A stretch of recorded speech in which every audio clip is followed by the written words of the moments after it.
여러분은 여러분의 고양이에 대해 얼마나 알고 계신가요? 한 지붕 아래 같이 살고 저녁마다 쓰다듬어주고 장난감도 사주죠. 하지만 제가 여러분이 알고 있는 정보의 절반이 사실은 오해라고 말한다면 어떨까요? 우리는 흔히 할머니들이 해주시던 이야기나 오래된 만화 속 장면에 익숙해져 있어요. 최선을 다하고 있다고 생각하지만 사실 우리가 가장 사랑하는 존재에게 해를 끼치는 경우가 의외로 많습니다. 오늘 이 시간에는 핑크빛 환상을 걷어내겠습니다. 가장 오래 지속되고 가장 널리 퍼져 있으며 가장 위험할 수 있는 고양이에 대한 7가지 미신을 파헤쳐 볼 겁니다. 어떤 미신은 그저 재미있는 이야기거리일 뿐이지만 또 다른 것들은 여러분의 소중한 반려동물의 수명을 실제로 단축시킬 수도 있습니다. 듣기에 불편할 수도 있는 진실을 마주할 준비가 되셨나요? 그럼 시작해 봅시다. 고양이는 지구상에서 가장 신비로운 생명체 중 하나입니다. 수천 년 동안 우리와 함께했지만 여전히 알 수 없는 존재로 남아있죠. 고대 이집트에서는 망자의 세계로 안내하는 신성한 존재로 여겨졌습니다. 반면 중세시대에는 악마와 연관시켜 사악하게 보았죠. 이러한 극단적인 시각 때문에 고양이에 대한 방대한 설화가 생겨났습니다. 사람들은 과학이나 수의학이 발달하지 않았던 시절, 고양이의 이상한 행동을 설명하려 노력했고, 그 결과 세대를 거쳐 전해지는 미신들이 탄생했습니다. 문제는 세상이 변했다는 겁니다. 우리는 지금 증거 기반 의학과 동물 심리학의 시대에 살고 있습니다.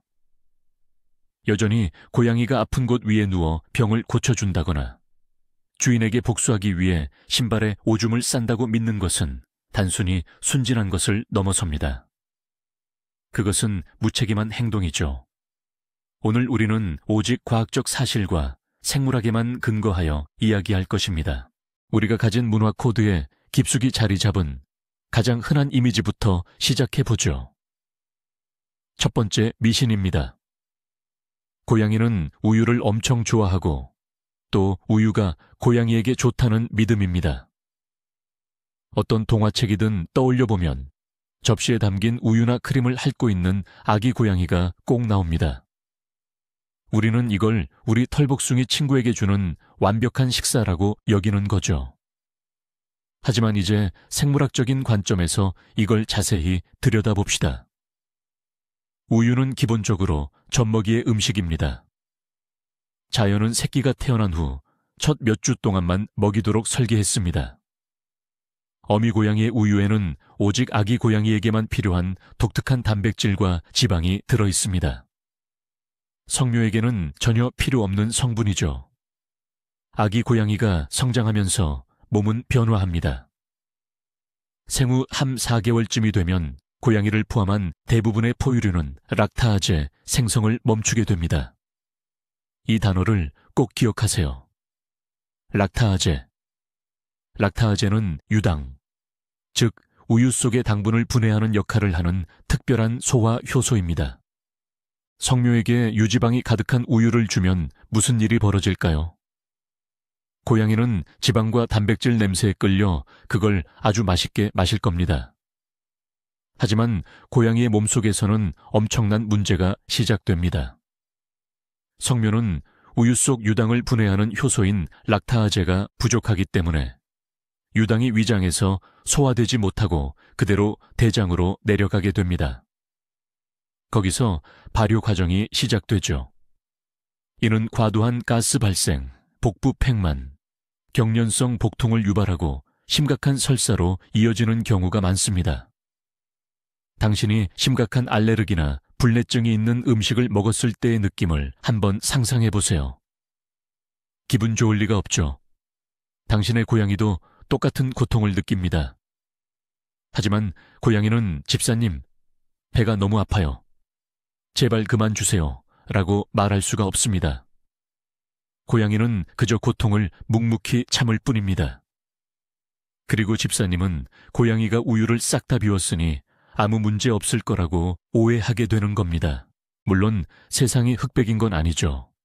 성묘가 되어서도 유당분의 능력을 유지하는 고양이들이 있긴 합니다. 일종의 유전자 복불복인 셈이죠. 하지만 설령 여러분의 고양이가 그런 특별한 유전적 행운아라고 해도 굳이 우유를 줄 필요는 없습니다. 우유는 칼로리와 당분이 너무 높고 필수 육식 동물인 고양이에게 필요한 미량 영양소 균형과는 거리가 멀기 때문입니다. 우유를 자주 급여하는 건 비만, 간 질환, 그리고 대사장애로 가는 지름길이 될 수 있습니다. 정흰색 액체로 아이를 특별히 대접하고 싶다면 반려동물 용품점에서 파는 전용 펫 밀크 펫밀크를 구입하세요. 그건 안전합니다. 하지만 가장 좋은 선택은 그저 깨끗하고 신선한 물을 주는 것입니다. 장담컨대 깨끗하고 질 좋은 물이야말로 고양이에게 필요한 유일한 수분 공급원입니다. 동화 속에 나오는 우유 접시는 잊으세요. 현실에서 그것은 고양이에게 해를 끼칠 뿐입니다. 이제 고양이들의 목숨을 앗아가는 경우가 잦은 두 번째 미신에 대해 이야기해 보겠습니다. 고양이는 아무리 높은 곳에서 떨어져도 항상 네 발로 착지하며 절대 다치지 않는다는 미신입니다. 이 미신 때문에 수의사들은 고층 증후군이라는 용어를 만들어내야 했습니다. 네, 맞습니다. 고양이에게는 정말 독특한 전정기관이 있습니다. 이는 뇌에 내장된 일종의 천연 자이로스코프입니다. 고양이가 떨어지기 시작하면 이 기관 덕분에 위아래를 즉시 감지할 수 있습니다. 놀랍도록 유연한 척추와 쇄골이 없다는 특징 덕분에 고양이는 공중에서 순식간에 180도 회전할 수 있습니다. 먼저 머리가 돌아가고 그 다음 앞다리, 마지막으로 몸의 뒷부분이 회전합니다.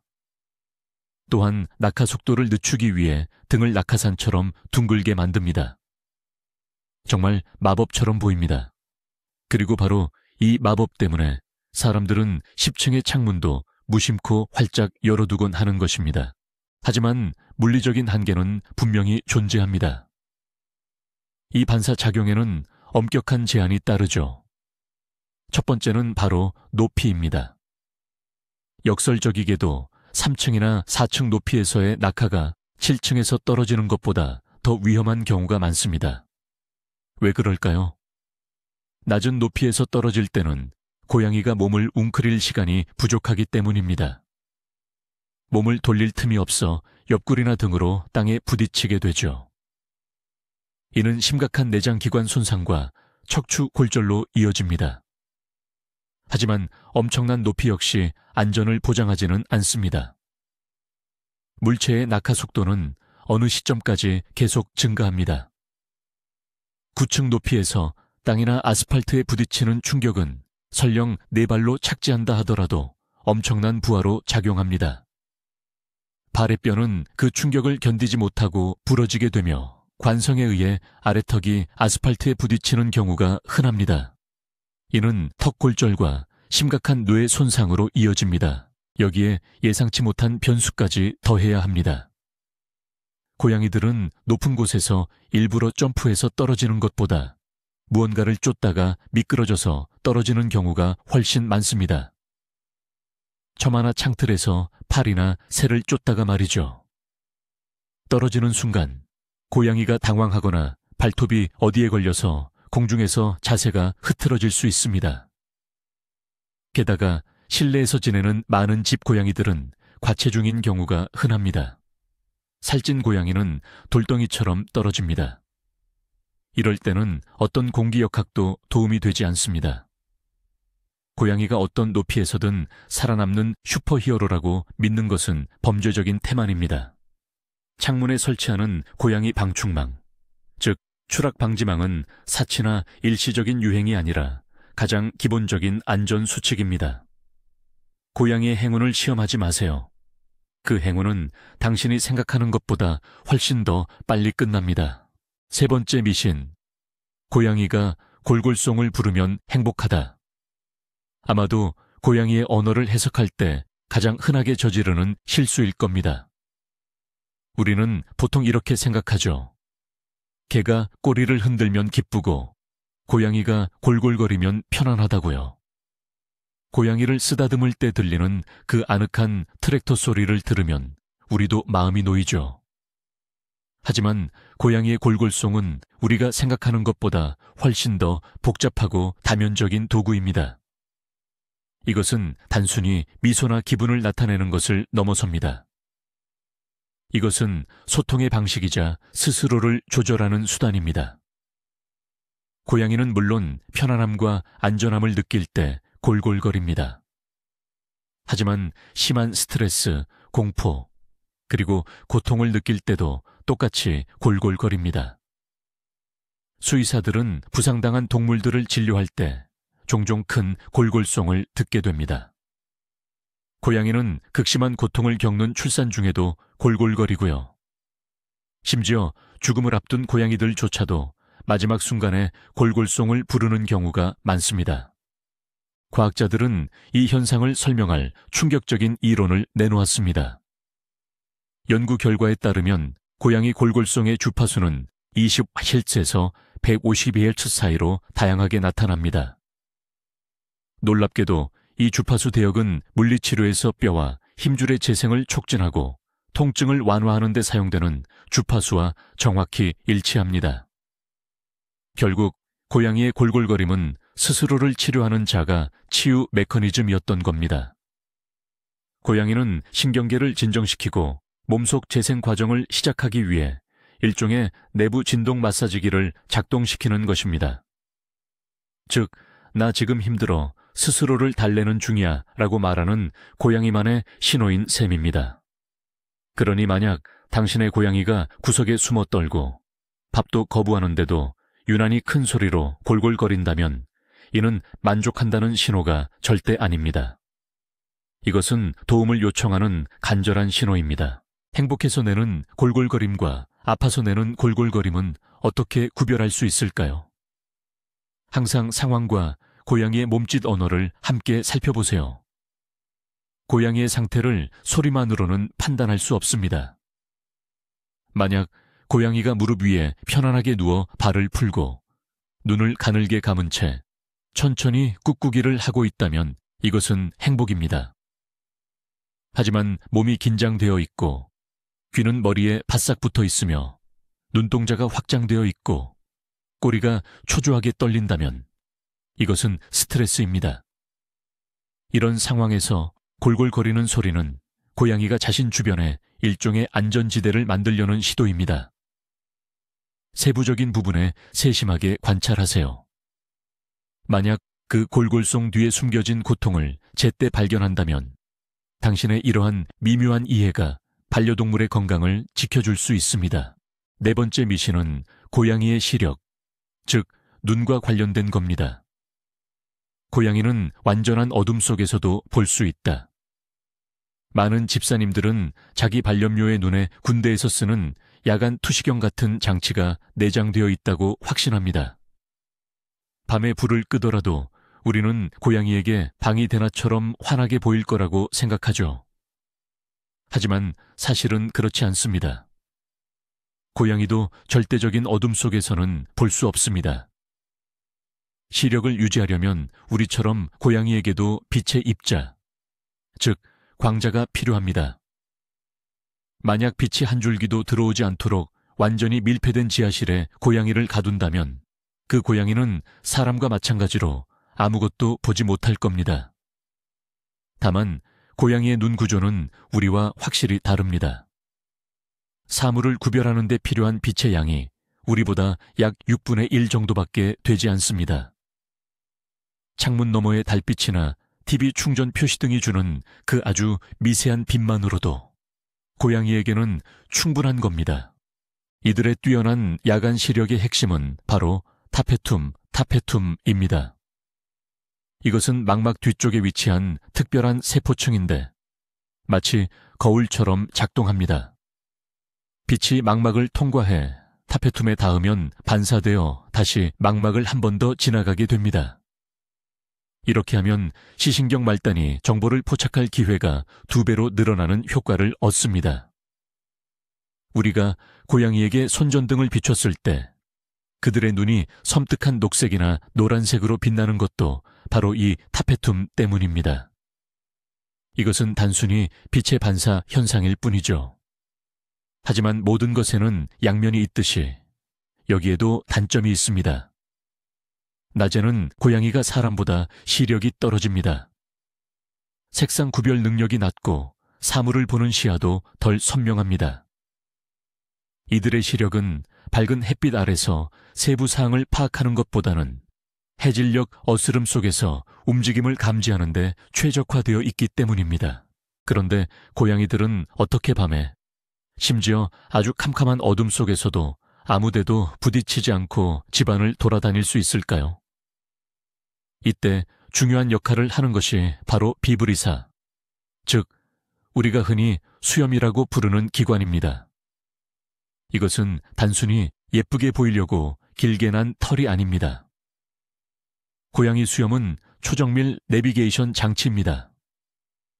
비브리사에는 엄청나게 많은 수의 신경 말단이 집중되어 있으며 뇌 속에도 이 수염만을 담당하는 개별 영역이 따로 존재합니다. 고양이는 이 수염으로 아주 미세한 공기의 흐름까지도 감지할 수 있습니다.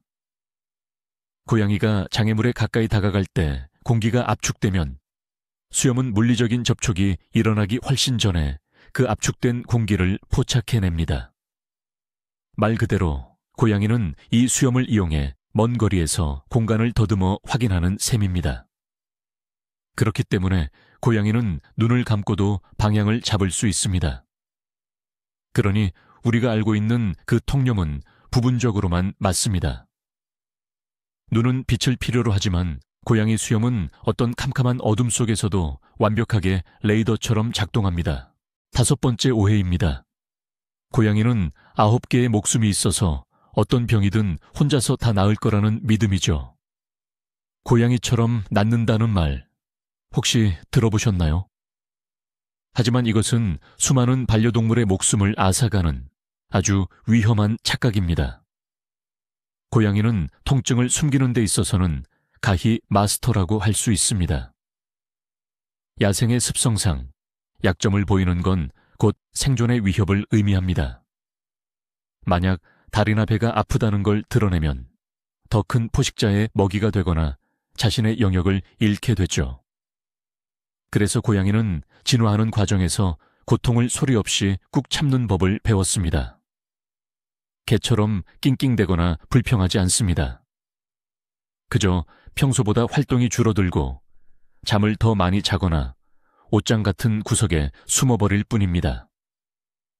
그러면 보호자들은 단순히 날씨 때문이겠지, 피곤해서 그런가 보다, 혹은 나이를 먹어서 그런가 보다 라고 쉽게 생각하게 됩니다. 이런 은폐 성향은 집에서 고양이들에게 매우 치명적인 결과를 가져옵니다. 보호자가 고양이에게 문제가 생겼다는 것을 눈치챘을 때, 예를 들어 식욕 부진이 심하거나 혈뇨를 본다면 이미 질병은 상당히 진행된 후인 경우가 많습니다. 고양이가 멀쩡한 척하는 사이 신장이 망가지고 종양이 거대하게 자라며 치아는 뿌리까지 썩어 들어갈 수 있습니다. 고양이에게는 단 하나의 생명만이 주어집니다. 딱 하나뿐인 소중하고 매우 연약한 생명입니다. 고양이의 몸은 울버린처럼 강력한 회복 능력을 가지고 있지 않습니다. 상처는 쉽게 곪을 수 있고 뼈는 잘못 붙을 수 있으며 감염은 며칠 만에 생명을 위협할 수 있습니다. 시간이 지나면 괜찮아지겠지라고 생각하며 방치하는 것은 치명적인 실수입니다. 따라서 행동의 아주 작은 변화라도 고양이의 생존력에 대한 근거 없는 믿음으로 스스로를 안심시킬 것이 아니라 즉시 경고 신호로 받아들여야 합니다. 6번째 오해입니다. 고양이는 외톨이이며 사람들과 어울리는 걸 싫어한다는 믿음이죠. 우리는 고양이를 흔히 개와 대조합니다. 개는 인간의 친구이지만 고양이는 혼자서도 잘 다니는 동물로 여겨지죠. 많은 사람들이 고양이를 키우는 이유가 바로 이겁니다. 며칠 동안 혼자 두고 사료만 잔뜩 쌓아두면 주인이 없는 것조차 눈치채지 못할 거라고 생각하는 거죠. 하지만 이는 엄청난 착각입니다. 맞습니다. 고양이는 단독 사냥꾼입니다. 쥐 한 마리를 잡기 위해 무리가 필요하지 않죠. 그러나 고양이는 사회적 동물입니다. 교감, 애착, 그리고 접촉이 삶에 필수적입니다. 집에서 키우는 반려묘는 보호자, 집사와 매우 깊은 유대감을 형성합니다. 다만 그들이 사랑을 표현하는 방식이 개와 다를 뿐입니다. 문 앞에서 격렬하게 기뻐하는 대신 그저 조용히 옆에 머물러주는 방식으로 말이죠. 장시간 혼자 남겨진 고양이들은 지루함과 우울증을 겪게 됩니다. 이를 흔히 분리불안이라고 부르는데요. 우리가 생각하는 것보다 훨씬 자주 고양이에게서 발견되는 증상입니다. 텅 빈 집에서 하루 종일 홀로 시간을 보내는 고양이는 스트레스로 인해 미쳐가기 시작합니다. 그 결과 소파를 긁어놓거나 화분을 엎지르거나 심지어 화장실이 아닌 곳에 실수를 하기도 합니다. 이는 복수심 때문이 아닙니다. 관심을 끌려는 행동이거나 쌓인 스트레스를 해소하려는 방식인 거죠. 고양이는 보호자와 놀아야 합니다. 보호자와 대화해야 합니다. 그리고 쓰다듬어 주어야 합니다. 만약 반려동물의 정서적인 요구를 무시한다면 결국 소극적이고 공격적이거나 혹은 깊이 불행한 동물을 얻게 될 겁니다. 고양이가 독립적이라는 신화는 그저 게으른 보호자들을 위한 편리한 변명일 뿐입니다. 이제 마지막 7번째 미신입니다. 고양이는 임산부에게 위험하다는 이야기죠. 가족에 새 생명이 생긴다는 소식을 듣자마자 친척 중 상당수는 이렇게 소리치기 시작합니다. 당장 고양이를 치워 톡소플라즈마증에 걸려 아기가 병을 안고 태어날 거야. 이 공포가 극에 달해 심지어는 사랑하는 반려동물을 길에 버리거나 안락사시키는 지경에 이릅니다. 자, 이제 차분하게 사실을 확인해 봅시다. 톡소플라즈마증은 사실 태아에게 매우 위험한 질병인 것은 맞습니다. 하지만 여기서 고양이가 꼭 주범인 것은 아닙니다. 맞습니다. 고양이가 이 기생충의 최종 숙주인 것은 사실입니다. 하지만 기본적인 위생 수칙만 잘 지킨다면 집에서 키우는 반려묘를 통해 감염되는 것은 사실상 불가능할 정도로 어렵습니다. 고양이로부터 톡소플라스마에 감염되려면 문자 그대로 하루 이상 화장실 모래에 방치되어 감염성을 띠게 된 고양이의 변을 먹어야 합니다. 기생충이 감염성을 가지려면 최소한 그 정도 시간이 필요합니다. 만약 매일 화장실을 청소한다면 감염 위험은 0에 가깝습니다. 가족 중 다른 사람이 청소를 한다면 위험은 아예 없다고 봐도 무방합니다. 강조하지만 톡소플라스마에 감염될 확률은 덜 익은 고기, 밭에서 캔 씻지 않은 채소, 혹은 장갑 없이 흙을 만지며 정원 일을 할 때 훨씬 더 높습니다. 통계적으로 볼 때 대부분의 감염은 동물과의 접촉이 아닌 음식을 통해 발생합니다. 생고기를 먹지 않고 바깥 외출을 하지 않는 실내 고양이는 톡소플라스마를 보유하고 있지 않을 수도 있습니다. 고양이와 집사 모두 검사를 받아보세요. 그러면 마음 놓고 편안하게 주무실 수 있습니다. 근거 없는 중세시대의 괴담 때문에 소중한 친구를 버리는 일은 없어야 합니다. 이 미신에 또 다른 이야기가 덧붙여집니다.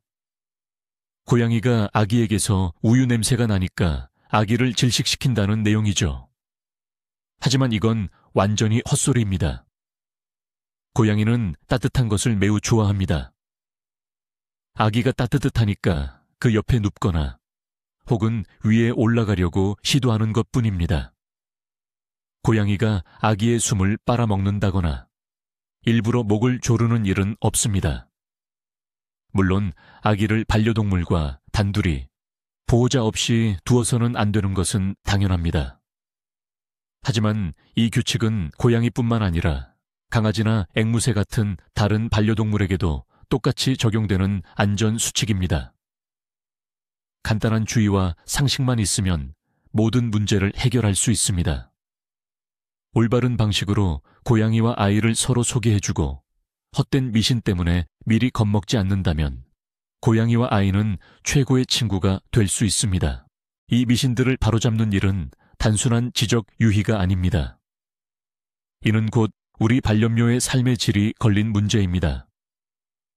고양이에게 더 이상 우유를 주지 않고 창문에 안전망을 설치하고 저녁마다 함께 놀아주며 건강을 세심하게 챙길 때 우리는 고양이의 수명을 몇 년씩 늘릴 수 있습니다.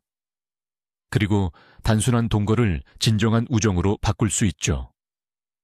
고양이의 진정한 본성, 그들의 필요, 그리고 몸짓 언어를 이해하는 것은 완전히 새로운 차원의 관계를 열어줍니다.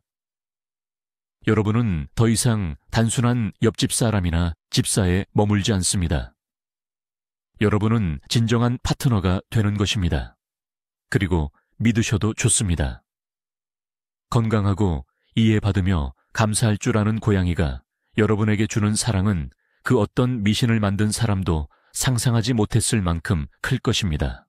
자, 이렇게 해서 집사님들과 고양이들이 행복하게 살지 못하게 만드는 한 가지 핵심 오해들을 모두 알아봤는데요. 우유는 간식이 아니라 독이었다는 사실, 그리고 열린 창문은 고양이에게 TV 시청 공간이 아니라 치명적인 덫이라는 것도 확인했습니다. 또한 고양이의 골골송이 사실은 도움을 요청하는 절규일 수 있다는 점, 그리고 9개의 목숨이라는 건 건강을 대가로 치러야 하는 예쁜 비유일 뿐이라는 것도 배웠습니다. 이제 여러분은 중요한 지식으로 무장했습니다. 여러분의 소중한 털뭉치 친구를 이제 새로운 눈으로 바라봐 주세요. 당장 고양이의 물그릇을 확인하고 창문 방묘창의 안전성을 점검해 보세요. 그리고 무엇보다 딱 10분만 시간을 내어 함께 놀아주세요. 이것이 바로 여러분이 해줄 수 있는 최고의 선물입니다. 끝까지 시청해 주셔서 감사드립니다. 이 영상을 통해 더욱 현명하고 책임감 있는 집사가 되기로 결심하셨기를 바랍니다. 이 영상이 유익했다면 채널 구독과 알림 설정은 필수입니다. 좋아요를 눌러주셔야 알고리즘이 이 영상을 다른 집사님들에게도 보여줄 수 있습니다. 함께 고양이들의 소중한 생명을 구해요. 그리고 댓글로 여러분을 가장 놀라게 했던 미신이 무엇이었는지 알려주세요. 혹시 고양이가 완벽한 암흑 속에서도 볼 수 있다고 믿지는 않으셨나요? 함께 이야기 나눠봅시다.